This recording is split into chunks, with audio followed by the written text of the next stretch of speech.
आश्चर्य और खेद में निमग्न हुए अर्जुन आगे के श्लोक में अपनी दलीलों का अंतिम निर्णय बताते हैं।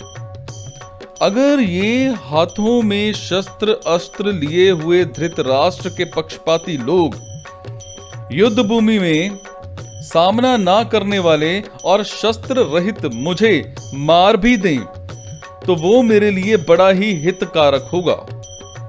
अर्जुन कहते हैं कि अगर मैं युद्ध से सर्वथा निवृत्त हो जाऊंगा तो शायद ये दुर्योधन आदि भी युद्ध से निवृत्त हो जाएंगे। कारण कि हम कुछ चाहेंगे ही नहीं, लड़ेंगे भी नहीं, तो फिर ये लोग युद्ध करेंगे ही क्यों। परंतु कदाचित जोश में भरे हुए और हाथों में शस्त्र धारण किए हुए ये धृतराष्ट्र के पक्षपाती लोग सदा के लिए हमारे रास्ते का कांटा निकल जाए, वैरी समाप्त हो जाए, ऐसा विचार करके सामना न करने वाले और शस्त्र रहित मेरे को मार भी दें तो उनका वो मारना मेरे लिए हितकारक ही होगा। कारण कि मैंने युद्ध में गुरुजनों को मारकर बड़ा भारी पाप करने का जो निश्चय किया था, उस निश्चय रूप पाप का प्रायश्चित हो जाएगा। उस पाप से मैं शुद्ध हो जाऊंगा। तात्पर्य है कि मैं युद्ध नहीं करूंगा तो मैं भी पाप से बचूंगा और मेरे कुल का भी नाश नहीं होगा।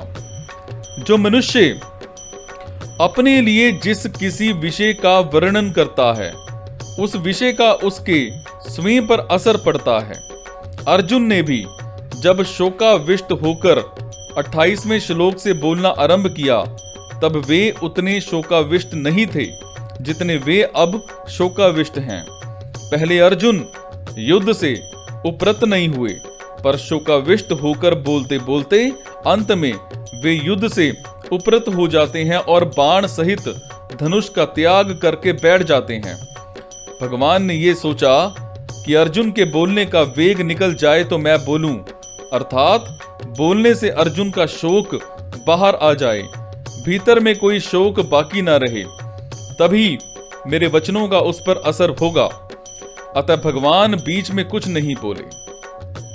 विशेष बात, अब तक अर्जुन ने अपने को धर्मात्मा मानकर युद्ध से निवृत्त होने में जितनी दलीलें, जितनी युक्तियां दी हैं, संसार में रचे पचे लोग अर्जुन की उन दलीलों को ही ठीक समझेंगे और आगे भगवान अर्जुन को जो बातें समझाएंगे उनको ठीक नहीं समझेंगे। इसका कारण ये है कि जो मनुष्य जिस स्थिति में है उस स्थिति की, उस श्रेणी की बात को ही वे ठीक समझते हैं, उससे ऊंची श्रेणी की बात वे समझ ही नहीं सकते। अर्जुन के भीतर कौटुंबिक मोह है और उस मोह से आविष्ट होकर ही वे धर्म की, साधुता की बड़ी अच्छी अच्छी बातें कह रहे हैं। अतः जिन लोगों के भीतर कौटुंबिक मोह है उन लोगों को ही अर्जुन की बातें ठीक लगेंगी, परंतु भगवान की दृष्टि जीव के कल्याण की तरफ है कि उसका कल्याण कैसे हो। भगवान की इस ऊंची श्रेणी की दृष्टि को वे लौकिक दृष्टि वाले लोग समझ ही नहीं सकते, अतः वे भगवान की बातों को ठीक नहीं मानेंगे।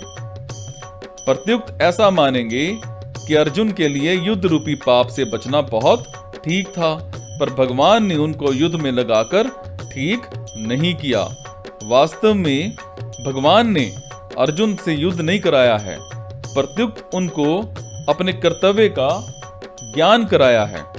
युद्ध तो अर्जुन को कर्तव्य रूप से स्वतः प्राप्त हुआ था, अतः युद्ध का विचार तो अर्जुन का खुद का ही था। वे स्वयं ही युद्ध में प्रवृत्त हुए थे, तभी वे भगवान को निमंत्रण देकर लाए थे, परंतु उस विचार को अपनी बुद्धि से अनिष्ट कारक समझकर वे युद्ध से विमुख हो रहे थे, अर्थात अपने कर्तव्य के पालन से हट रहे थे। इस पर भगवान ने कहा कि ये जो तू युद्ध नहीं करना चाहता, ये तेरा मोह है। अतः समय पर जो कर्तव्य स्वतः प्राप्त हुआ है उसका त्याग करना उचित नहीं है। कोई बद्री नारायण जा रहा था, परंतु रास्ते में उसे दिशा भ्रम हो गया, अर्थात उसने दक्षिण को उत्तर और उत्तर को दक्षिण समझ लिया। अतः वो बद्री नारायण की तरफ ना चलकर उल्टा चलने लग गया। सामने से उसको एक आदमी मिल गया। उस आदमी ने पूछा कि भाई तुम कहाँ जा रहे हो? वो बोला बद्री नारायण। वो आदमी बोला कि भाई बद्री नारायण इधर नहीं है, उधर है, आप तो उल्टे जा रहे हो। अतः वो आदमी उसको बद्री नारायण भेजने वाला नहीं है, किंतु उसको दिशा का ज्ञान कराकर ठीक रास्ता बताने वाला है। ऐसे ही भगवान ने अर्जुन को अपने कर्तव्य का ज्ञान कराया है, युद्ध नहीं कराया है। स्वजनों को देखने से अर्जुन के मन में ये बात आई थी कि मैं युद्ध नहीं करूंगा, पर भगवान का उपदेश सुनने पर अर्जुन ने ऐसा नहीं कहा कि मैं युद्ध नहीं करूंगा, किंतु ऐसा कहा कि मैं आपकी आज्ञा का पालन करूंगा, अपने कर्तव्य का पालन करूंगा। अर्जुन के इन वचनों से यही सिद्ध होता है कि भगवान ने अर्जुन को अपने कर्तव्य का ज्ञान कराया है। वास्तव में युद्ध होना अवश्यंभावी था, क्योंकि सबकी आयु समाप्त हो चुकी थी। इसको कोई भी टाल नहीं सकता था। स्वयं भगवान ने विश्व स्वरूप दर्शन के समय अर्जुन से कहा है कि मैं बड़ा हुआ काल हूं और सबका संहार करने के लिए यहां आया हूं। अतः तेरे युद्ध किए बिना भी ये विपक्ष में खड़े योद्धा लोग बचेंगे नहीं। 11वें अध्याय का 32वां श्लोक। इसलिए ये नरसंहार अवश्यंभावी होनहार ही था। ये नरसंहार अर्जुन युद्ध ना करते तो भी होता।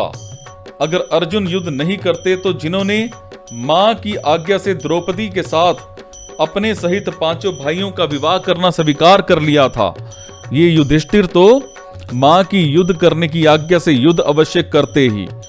भीमसेन भी युद्ध से कभी पीछे नहीं हटते, क्योंकि उन्होंने कौरवों को मारने की प्रतिज्ञा कर रखी थी। द्रौपदी ने तो यहां तक कह दिया था कि अगर मेरे पति पांडव कौरवों से युद्ध नहीं करेंगे तो मेरे पिता द्रुपद, भाई धृष्टद्युम्न और मेरे 5 पुत्र तथा अभिमन्यु कौरवों से युद्ध करेंगे। इस तरह ऐसे कई कारण थे जिससे युद्ध को टालना संभव नहीं था। होनहार को रोकना मनुष्य के हाथ की बात नहीं थी, परंतु अपने कर्तव्य का पालन करके मनुष्य अपना उद्धार कर सकता है और कर्तव्यच्युत होकर अपना पतन कर सकता है। तात्पर्य है कि मनुष्य अपना इष्ट अनिष्ट करने में स्वतंत्र है।